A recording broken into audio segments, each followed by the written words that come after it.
In this video, I'm going to show you how to find the default username and password for your TP-Link router. Begin by checking the label located on the back or bottom of your router. This sticker contains a lot of important information about your router.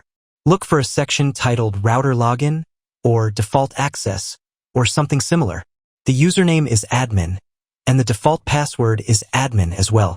You need to enter these login details on the router's login page. If there aren't any login details on the label, try using admin for both the username and password. In very unusual cases, these login credentials may not work.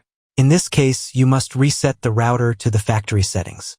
For detailed step-by-step instructions on resetting your TP-Link to its factory settings, be sure to check out my other video, and then try to enter again. It will definitely help you.